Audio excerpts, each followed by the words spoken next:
Hello. Have you ever thought about dreams? How funny they are.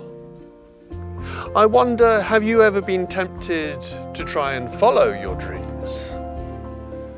Well, let me tell you of an emperor in ancient Rome. Magnus Maximus was his name.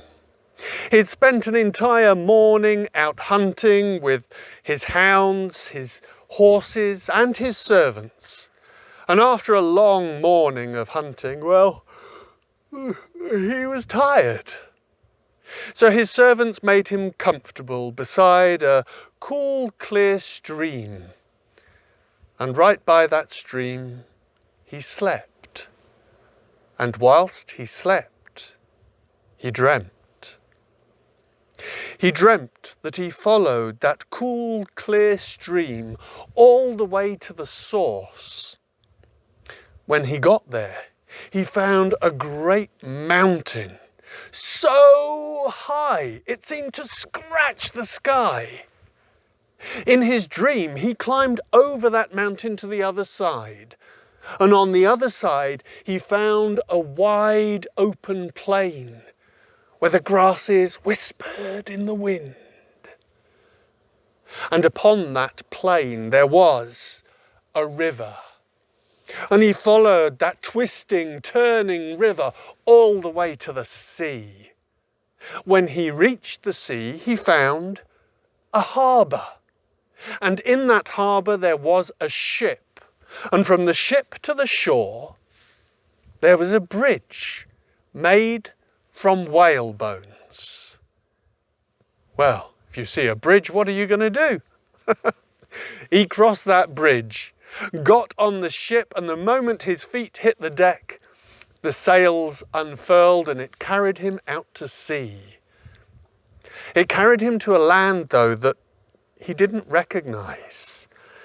It was a land that seemed rich, green, verdant.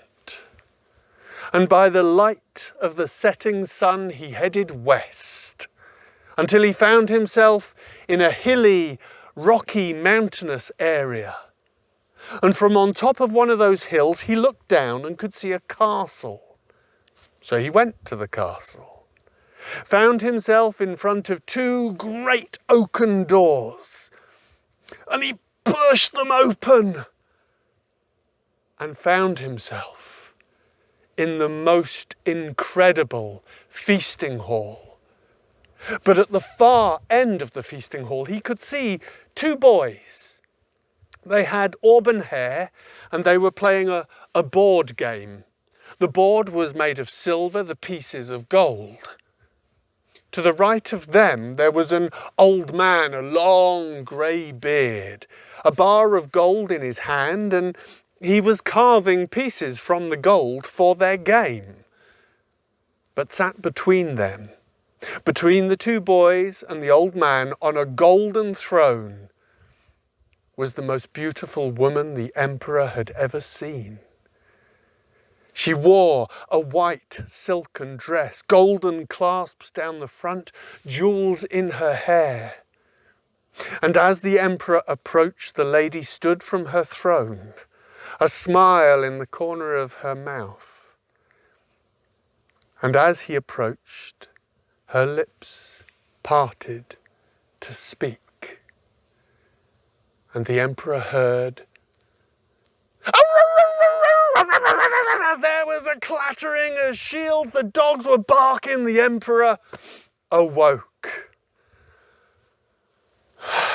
But as they rode back to the city of Rome, the emperor was the most miserable man you have ever seen. What's more, when they got back to the palace, he went to his room and he wouldn't come out. So his advisors came to see him to ask him what was wrong. And he said, I am in love. But that's supposed to make you happy? Not this love, he said. For I am in love with a woman I can only find in my dreams. So to help the emperor, they put a call out across the city of Rome for the wisest people to come to the palace to help find a solution. And amongst the people who came was the king of the gypsies. But as he approached the gates of the palace, the guards wouldn't let him past. "You're not Roman," they said. "You're not welcome. Go away." So the king of the gypsies went away. The rest of them decided that what the emperor needed was hope. Because hope's good, isn't it? Hope, well, it lifts your spirits. Hope makes you believe that something is possible. And so to give the emperor some hope, they put together a search party, 13 people, and they sent them out into the known world to search for the woman of the emperor's dreams. And they were gone a long time. They were gone for a year. But finally, they came riding back into the city. And did you think they found her? No.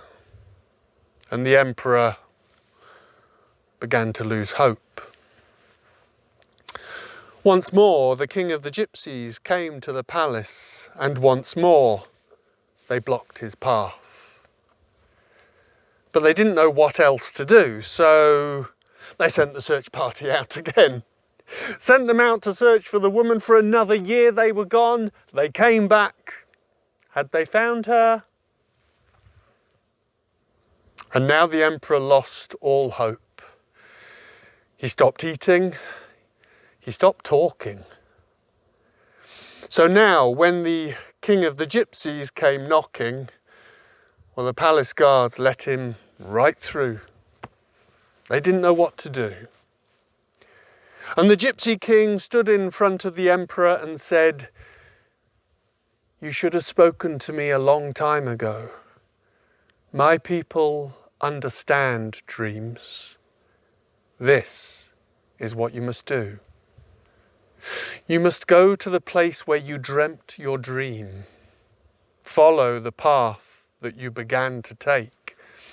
And I promise you will find a clue."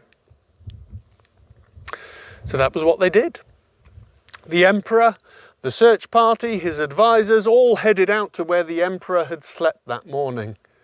They followed the cool, clear stream all the way to its source. And what do you imagine they found when they got there? Can you remember? A mountain. A mountain so high it seemed to scratch the sky. "This is it," said the emperor. "This was the mountain in my dream." From that point on, the search party went on alone. They crossed over the mountain to the other side, where they found, can you remember? The wide open plain where the grasses whispered in the wind. And what was on that plain? The twisting, turning river. So they followed that river and it led them all the way to the sea.